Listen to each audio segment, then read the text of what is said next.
Okay, so tayo po ay nasa part 2 ng The Language of Pollution Control Officers.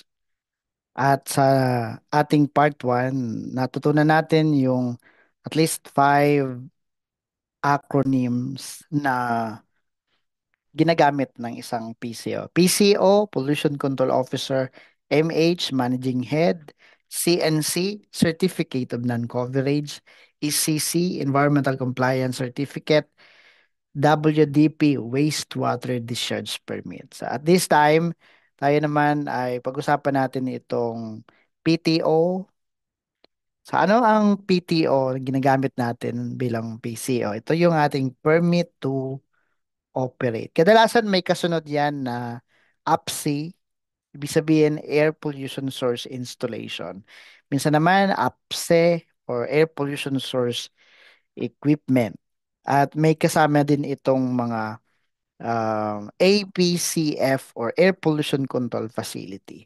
So kapag ka narinig mo ang salitang PTO na sinabi ng iyong kapwa PCO, meron ka bang PTO ng iyong generator set? May PTO ka ba ng iyong fuel storage tank? Meron ka bang PTO ng iyong boiler? Ang ibig niyan sabihin doon ay permit to operate. Ang permit to operate or PTO, ang nag-i-issue nito ang DENR Environmental Management Bureau, ang bureau na responsible sa pag-implement ng mga environmental laws. Particularly in this case, ang PTO ay under sa implementation ng Republic Act 8749, otherwise known as the Philippine Clean Air Act. So kapag ka sinabi sa iyo ng kapwa mo PCO na may PTO ka ba ng iyong genset, ibig sabihin may compliance ka ba sa Republic Act 8749 and its implementing rules and regulation, particularly in DOW 2000-81, the implementing rules and regulation of the Philippine Clean Air Act. Ayan. Now, pangalawa, meron tayo ditong HWGRC. Ano ba tong HWGRC? Ito yung ating Hazardous Waste Generator Registration Certificate. Yan. So kapag sabi sa iyo ay meron ka bang HWGRC, ibig sabihin meron ka bang Certificate of Registration as a Hazardous Waste Generator. Typical, maririnig mo sa mga PCO yung yung pagkakasambit na Hazardous Waste Generators ID. Yan. Maririnig mo yan, Hazardous Waste Generators ID. Kaya lang yung ibang bagong mga PCO, nalilito pa doon sa hazardous waste generator saka sa generator set. Kala nila pinag-uusapan nila generator yung ginagamit pagka brown out, no? Dito we are talking about the waste generator, not generator set. So kung kayo po ay waste generator, regardless of the volume as exemplified in Dow 2013-22, Chapter 3, kailangan mag-register as a hazardous waste generator sa EMB Regional Office kung saan located yung establishment mo. And during registration, you will be submitting your requirements. Once satisfied yung requirements for registration, ma-approve ang iyong registration, mai-issuehan ka ng Hazardous Waste Generator Registration Certificate. So it's a certification issued by DNR through the Environmental Management Bureau that you are generating hazardous waste. At pagka meron ka na nitong certificate of registration, pwede ka nang makapagpahakot, makapag-dispose ng inyong hazardous waste in coordination with EMB accredited transporter or EMB accredited TSD. O yan, mamaya pag-usapan natin yung TSD naman. Pangatlo, meron tayong DENR or this is Department of Environment and Natural Resources or DENR. Di naman natin nasasambit na talaga yung sobrang mahaba. Like, oh, meron kayong meron dapat kayong compliance sa DENR. Hindi na natin na sasambit yung, oh, dapat may compliance kayo sa Department of Environment and Natural Resources. Sulit DENR na lamang.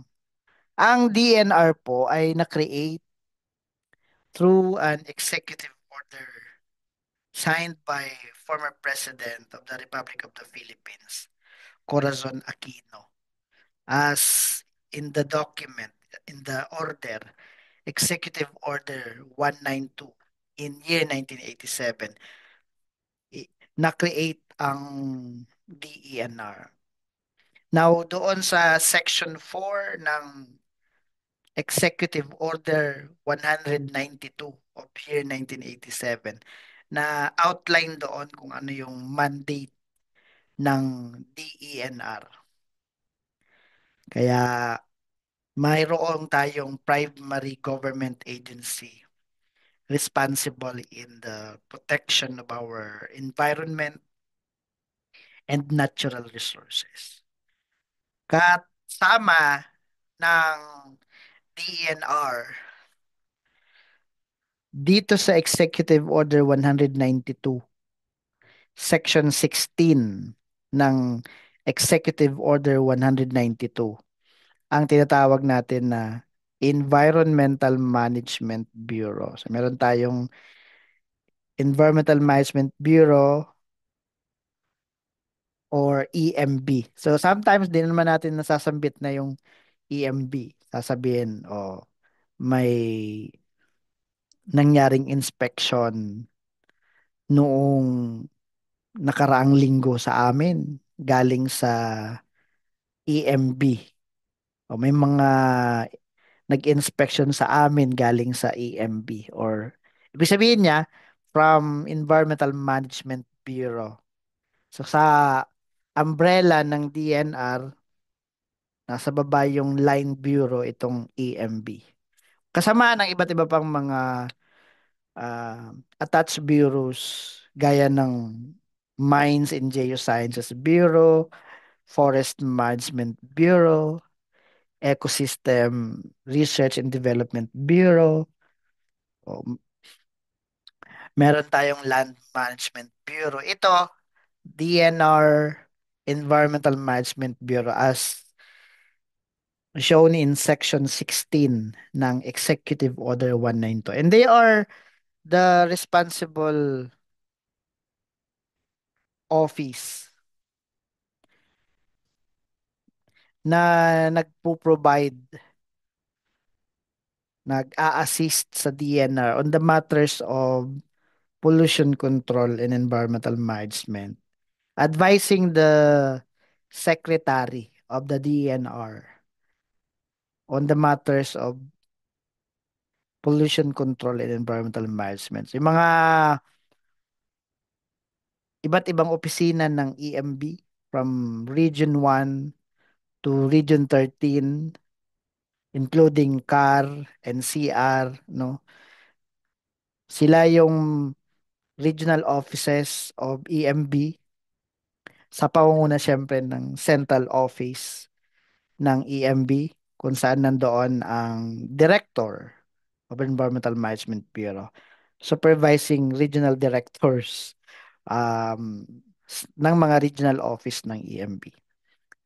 Sa DNR, through the Environmental Management Bureau, implements the environmental laws. Gaya nung PD 1586, Republic Act 6969, Republic Act 8749, Republic Act 9003, and Republic Act 9275. So they monitor compliances ng iba't ibang mga industries sa iba't ibang sektor kung nagko-comply sa mga environmental laws. Ang PAMB naman, ito naman yung ating Protected Area Management Board or PAMB. So there are areas sa ating bansa na declared as protected area. Meron nga tayong presidential proclamation. Meron tayong mga protected areas. At commonly, may mga board, governing board, ito nga yung Protected Area Management Board. Sila yung tumitingin sa mga projects, sa mga industries na itatayo sa isang protected area. And they are to issue a PAMBI clearance doon sa mga proponent ng mga project. At yung PAMBI clearance na yon ang isa sa mga requirement ng DENR Environmental Management Bureau bago ma-issuehan ng Environmental Compliance Certificate. Halimbawa, meron isang subdivision na project and doon sa location na-declare pa yon yung location na protected area. So, merong Protected Area Management Board at kukuha yung proponent ng PAMBI clearance at isasubmit ito sa Environmental Management Bureau as one of the requirements for the issuance of Environmental Compliance Certificate. So therefore, malaki ang role ng Protected Area Management Board to ensure an environment-friendly project within a protected area. Sukat din na i-deny ang application mo kung talagang hindi masatisfy yung mga requirements ng board sa isang proposed project within a protected area. Now, projects that are in a protected area are required to secure an environmental compliance certificate regardless kung anong size, capacity. Yun ang nakasulat na rin sa NIPAS Act. So the Environmental Management Bureau will only issue an environmental compliance certificate once merong PAMBI clearance. Well, bago ka makakuha ng clearance from PAMBI, syempre merong deliberation sa committee. Magpe-present ka ng iyong project. They will endorse the proposed project sa board kung mai-issuehan ng resolution para ma-issuehan ng clearance. So it's a series of um, deliberation.